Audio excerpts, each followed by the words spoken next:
Iran लगातार चेताता रहा है इजराइल के साथ साथ अमेरिका को भी। देखिए, हमारे पास जितने हथियार हैं, खास तौर पर इस इलाके में आप ज्यादा देर टिक नहीं पाएंगे, लेकिन मानने के लिए तैयार नहीं थे।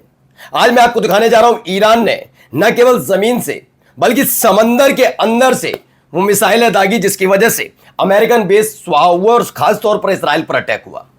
यह भी खबर आपको दिखाऊंगा कि कैसे ये नई टेक्निक ने अमेरिका समेत उन देशों में जो अमेरिका से हथियार खरीदते हैं हालत खराब कर दी है। इसके फौरन बाद खबर निकल कर आई है कि ट्रंप अब नेतन्याहू से नाराज, अब बेतहाशा है। उन्होंने कहा अगर मैंने अभी अकेला तुम्हें छोड़ दिया तो बर्बाद हो जाओगे। जी हां, और यह खबर यूं ही नहीं निकली है बल्कि खुद इजराइल के चैनल्स का यह दावा है कि हां, नेतन्याहू को जबरदस्त फटकार पड़ गया। जिस तरह से लेबनान को लेकर वो लगातार हमले कर रहे हैं, इन सब के बीच ईरान के साथ जो नया विवाद खड़ा किया इजराइल ने, उसको लेकर नाराजगी है। इस पर ट्रंप ने कह दिया है कि अकेला छोड़ने के लिए जा रहे हैं, यानी अमेरिका इस संघर्ष से पूरी तरह से बाहर आने के लिए, एग्जिट लेने के लिए तैयार बैठा हुआ है और नेतन्याहू को डांट फटकार भी लगाई गई है। इसके साथ साथ आपको दिखाऊंगा जो ओमान के तट पर एक जहाज खड़ा था जिस पर हमला हुआ और हमले के फौरन बाद वहां पर जो 20 से ज्यादा अमेरिकन भारतीय नाविक उस पर सवार थे जिन्हें बाद में रेस्क्यू करके निकाला गया,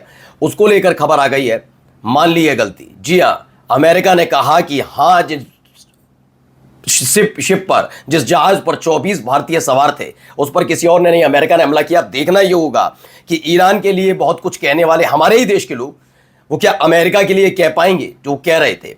और खबर है क्या बाबल मंदाब में होने जा रहा, और भी कई महत्वपूर्ण खबरें, क्या वाकई ईरान ने कुछ बड़ा प्रयोग किया है, क्योंकि अचानक से वहां पर उस इलाके में भूकंप आया जहां पर उसकी न्यूक्लियर फैसिलिटी है। नमस्कार, मैं हूं प्राज्वल गौतम और आप देख रहे हैं न्यूज सर्किल। देखिए खबर नंबर 1, पहले ये ताबड़तोड़ एक के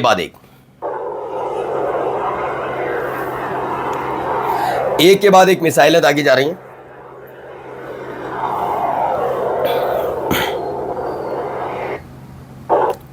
ये पानी से नीचे, पानी के भीतर से निकल कर आ रही है मिसाइल है।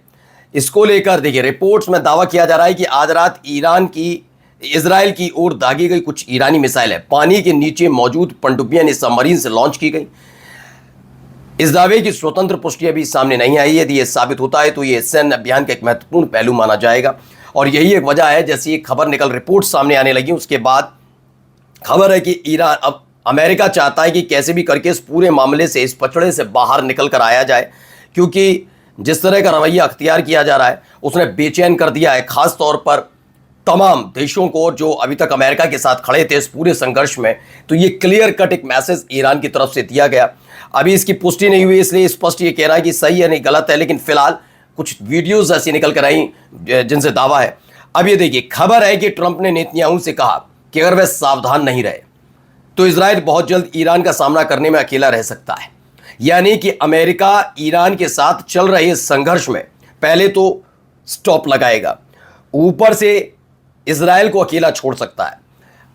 वजह सिर्फ ये नहीं है कि ट्रंप ने क्या ईरान के सामने सरेंडर कर दिया, नहीं, ये खबर नहीं। खबर यह है कि उनके अपने ही देश के अंदर जिस तरह से ट्रंप के पर कतरे जा रहे हैं, वो हाल ही में हमने आपको दिखाया था कि ईरान के साथ जो संघर्ष है, ईरान को लेकर कोई भी मौजूदा कदम उठाते हैं ट्रंप, तो उसके लिए सबसे पहले कांग्रेस की, यानी कि वहां की संसद की मंजूरी अब जरूरी हो गई। एक प्रस्ताव इसी पर लाया गया था। इस प्रस्ताव में खास बात यह थी कि ट्रंप की जो पार्टी के सांसद हैं वो भी इस प्रस्ताव के साथ खड़े नजर आए कि ट्रंप को ईरान को लेकर पागलपन मत करने दो। यह आदमी रोजाना नया कुछ करता है, इस बयान जो दे रहा है देता रहे, लेकिन हमले वगैरह कुछ ना करे, बिना संसद की मंजूरी के कुछ ना हो।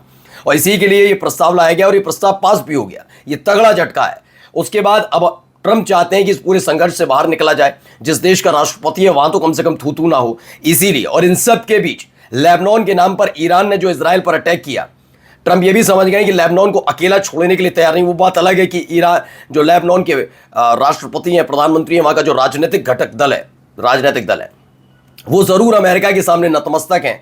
वो कह रहे हैं कि आप ईरान से कह रहे हैं कि लेबनान पर हो रहे हमलों पर आप क्यों बात कर रहे हो, ये हम बात कर लेंगे। मतलब सोचिए, लेबनान की जनता पर अटैक हो रहा है, लेबनान की सरकार कह रही है कि अमेरिका और इजराइल से हम बात कर लेंगे, लेकिन ईरान ने कह दिया जब तक लेबनान पर अटैक बंद नहीं होंगे तब तक हम भी इजराइल को थर्राते रहेंगे। अब सोचिए लेबनान की सरकार कैसे काम कर रही है। फिलहाल डांट फटकार पड़ी है। देखिए क्या है, बीबी बेहतर होगा, सावधान हो जाओ। ट्रंप ने अब नेतन्याहू को दी आखिरी वार्निंग। ईरान से जंग लड़ते लड़ते अमेरिका के राष्ट्रपति डोनाल्ड ट्रंप को और इजरायली पीएम बेंजामिन नेतन्याहू खुद आपस में उलझ गए। 60 दिन के सीज फायर के बाद ईरान और इजरायल की ओर से एक दूसरे पर हमले के बाद ट्रंप बेहद नाराज है। उन्होंने नेतन्याहू को यहां तक कह दिया कि अगर वे ईरान पर हमला करते रहेंगे तो अमेरिका साथ नहीं देगा, अकेले ही सब कुछ करना होगा। डोनाल्ड ट्रंप ने अमेरिकी मीडिया आउटलेट्स एक्सियोस को बताया कि उन्होंने बेंजामिन नेतन्याहू को चेतावनी दी थी कि अगर वे ईरान पर हमले जारी रखते हैं तो वे खुद को अलग थलग कर लेंगे। ट्रंप ने एक्सियोस को बताया कि मैंने कहा कि बीबी तुम्हें सावधान रहना चाहिए, नहीं तो बहुत जल्द तुम अकेले पड़ जाओगे या अकेले जंग लड़नी होगी। बता दें बीबी नेतन्याहू को अपना में निकली में, हाँ वो बीबी का मतलब बेंजामिन नेतन्याहू कहा जाता है, लेकिन फिलहाल वार्निंग दे दी गई है, आपस में उलझ गए। आइए अगली खबर अब आपको दिखाते हैं क्या है। खबर इससे रिलेटेड निकलकर भी सामने आई। अमेरिका ने स्वीकारी 24 भारतीयों से भरे टैंकर पर हमले की बात, बोला नाकाबंदी तोड़ने पर बमबारी की।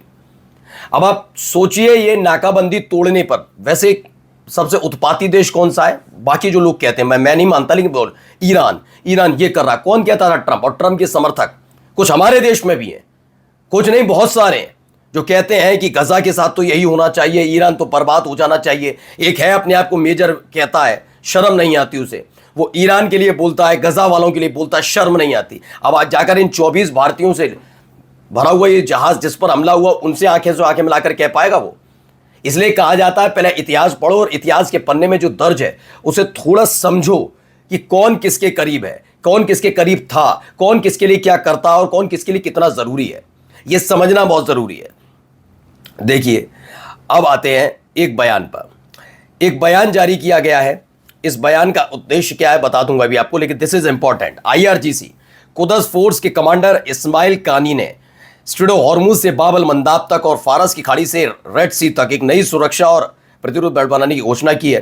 उन्होंने यमनी सैनिकों की तेजी से की गई कार्रवाई की तारीफ की और चेतावनी दी कि इस इलाके में ज़ायोनी यानी कि इजरायली और अमेरिकी किसी भी कार्रवाई का एकजुट होकर जवाब दिया जाएगा। अगर अमेरिका की तरफ से या इजराइल की तरफ से कोई बात हुई तो एक साथ मिलकर, न केवल हिजबुल्लाह के लिए, न केवल लेबनान के लिए, बल्कि यमन के लिए भी ईरान ने मोर्चा खोल दिया है। कह दिया है कि अगर ये हमले यहां पर इस इलाके में हुए तो हम पहले तो हम बेल्ट बना रहे हैं पूरी, बाब अल मंदाब वाला। बाब अल मंदाब रेड सी का एंट्री या एग्जिट जो भी माने, वो द्वार है एक तरीके से, जैसे स्ट्रेट ऑफ हॉर्मुज है वैसे ही है। तो बाब अल मंदाब पर पूरी तरह पाबंदी लगा दी। अब उसको लेकर बेल्ट तैयार की जा रही है जो खास तौर पर सऊदी अरब के लिए टेंशन खड़ा कर सकती है। और इन सब के बीच एक खबर आई, magnitude 5 earthquake strike south Lebanon. State media से कहा गया है कि दक्षिणी ईरान में, जहां पर ईरान का अपना न्यूक्लियर फैसिलिटी है बनी हुई है, वहां पर 5 मैग्नीट्यूड का अर्थक्वेक दर्ज किया गया है, यानी 5 मैग्नीट्यूड का